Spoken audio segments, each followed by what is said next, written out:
বাড়িতে sudden guest এলেই হোক বা যে কোনো ওকেশনেই হোক, আমরা যে জিনিসটা ফার্স্টেই সার্ভ করে থাকি সেটা হলো মিষ্টি।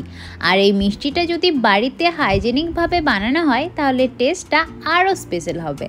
তোমাদেরকে তো মিষ্টি নিয়ে একটা লম্বা চওড়া ডেফিনেশন দিয়েই দিলাম, এবার শেখাবো বাড়িতে খুব কম টাইমে ইজিলি কিভাবে বেসনের মতিচুর লাড্ডু বানাবে। আর এই মিষ্টিটা যেহেতু তোমরা স্টোর করেও রাখতে পারো, তাই যখন তখন বাড়িতে গেস্ট এলে সার্ভ করো আর সবার মন জিতে নাও। আর এর মাঝে আমাকে কমেন্টসে বলো তো কার কার বেসনের মতিচুর লাড্ডু পছন্দের। Hey guys, welcome back to a new video. আশা করি সবাই খুব ভালো আছো। তো দেখো, বেসনের মতিচুর লাড্ডু বানানোর জন্য ফার্স্টেই আমাদেরকে নিয়ে নিতে হবে পরিমাণ মতো বেসন।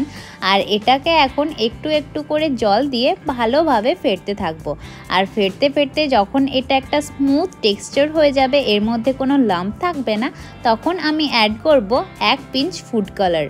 তোমরা চাইলে এখানে ফুড কালারটা অ্যাভয়েড করতে পারো, বাট আমি ইউজ করেছি লাড্ডুর কালারটা যাতে একটু লালচে হয় আর দেখতে অনেক বেশি টেম্পটিং লাগে।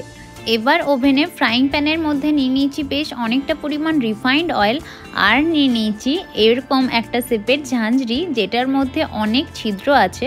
এবার ওই ঝাঁঝরির ওপর দিয়ে দেবো বেসনের ব্যাটারটা। আর তোমরা দেখতেই পাচ্ছ উপরে ব্যাটারটা দেওয়া মাত্রই নিচ থেকে কত সুন্দর ছোট্ট ছোট্ট বলের মতো শেপ রেডি হচ্ছে। আর এগুলোকে এবার একটু ফ্রাই করে নেব আর ফ্রাই করে তুলে রাখবো একটা প্লেটের মধ্যে। তোমাদের কাছে যদি এরকম শেপের ঝাঁঝরি অ্যাভেলেবেল না থাকে, তোমরা ছাঁকনি দিয়েও করতে পারো। আশা করছি ছাঁকনি দিয়েও সেম টাইপেরই শেপ হবে।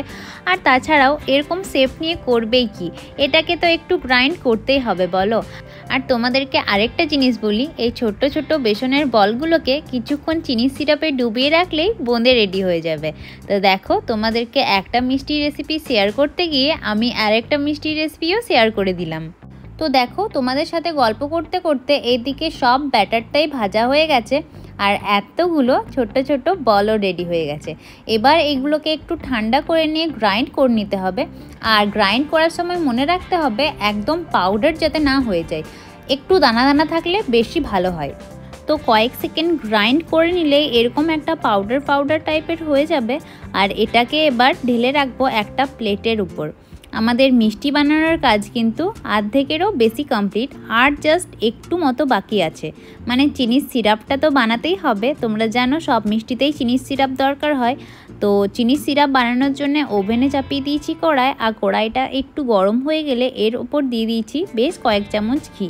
তোমরা এখানে ঘিটা চাইলে পরেও অ্যাড করতে পারো, বাট আগে যদি অ্যাড করি তাহলে স্মেলটা খুব ভালো হয় আর ঘিটা মিষ্টিটার মধ্যে ভালোভাবে মেল্টও হয়ে যেতে পারে। তো দেখো, তারপর আমি অ্যাড করেছি 1 বাটি মতো সুগার। তোমরা যদি একটু বেশি মিষ্টি পছন্দ করো তাহলে সুগারের কোয়ান্টিটিটা আরেকটু বাড়িয়ে দেবে। আর ঘিটার সাথে সুগারটাকে একটু নাড়াচাড়া করে নেওয়ার পর অ্যাড করেছি জল। আর জলটা দেওয়ার পর চিনিটার সাথে খুব ভালোভাবে নাড়িয়ে দিয়েছি। আর এটা কিন্তু কন্টিনিউ নাড়াতে হবে, তা না হলে সিরাপটা তলায় বসে যাবে। আর সিরাপটা যাতে একটু ঘনও হয়ে যায় তার জন্য একটু নাড়াচাড়া করতে হবে। এমনি করলে একটু বেশি তাড়াতাড়ি থিকনেসটা বেড়ে যায়। তো দেখো, বেশ গাঢ় হয়ে গেছে সিরাপটা। এবার এর মধ্যে অ্যাড করতে হবে ওই বেসনের পাউডারটা। আর পাউডারটার সাথে সিরাপটা খুব ভালোভাবে মিক্স করে নিতে হবে। আর মিক্স করার টাইমে মনে রাখতে হবে কোনো লাম্প যেন না হয়, যার জন্য কিন্তু কন্টিনিউ এটাকে নাড়িয়েই যেতে হবে। কারণ নাড়ানো বন্ধ করে দিলেই এটা কড়াইয়ের নিচে যেমন বসে যাওয়ার চান্সেস থাকে, সেরকমই চান্সেস থাকে লাম্পস হয়ে যাওয়ার। তো এভাবে বেশ কিছুক্ষণ নাড়ানোর পর যখন টেক্সচারটা একটু ড্রাই হয়ে আসবে, তখন এর মধ্যে অ্যাড করতে হবে এলাচ কুচি আর মগজদানা। তোমরা চাইলে এখানে তোমাদের ইচ্ছে মতো ড্রাই ফ্রুটসও ইউজ করতে পারো। মগজদানাটাকে বেশ ভালোভাবে মিক্সচারটার সাথে মিশিয়ে নিয়ে গ্যাসের ফ্লেম করে দেব অফ। আর এটাকে বেশ কয়েক মিনিট রেখে দেব ঠান্ডা হওয়ার জন্যে।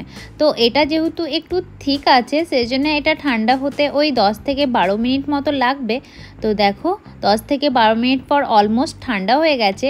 এবার হাতে একটু তেল বা ঘি লাগিয়ে এইটার থেকে গোল গোল শেপ করে নিলে রেডি আজকের আমাদের বেসনের মতিচুর লাড্ডু। আর এটার টেস্ট এতটাই ভালো হয়েছিল যে দোকান থেকে লাড্ডু কিনে খেতে তো মনই চাইবে না। হ্যাঁ জানি আমার কথা তোমাদের বিশ্বাস হবে না, তাহলে তোমরাও ঝটপট এভাবে বাড়িতে ট্রাই করো আর নিজেরাই কমেন্টসে বলো টেস্টটা কেমন হয়েছিল। আজকের ভিডিওটা তাহলে এখানেই এন্ড করছি। এখনও যারা আমার চ্যানেলটিকে সাবস্ক্রাইব করনি প্লিজ ডু, আর তোমাদের কিছু রেসিপির ডিমান্ড থাকলে সেটাও কমেন্ট করে বলো। দেখা হচ্ছে খুব তাড়াতাড়ি অন্য কোনো ভিডিও নিয়ে, ততক্ষণ পর্যন্ত টাটা।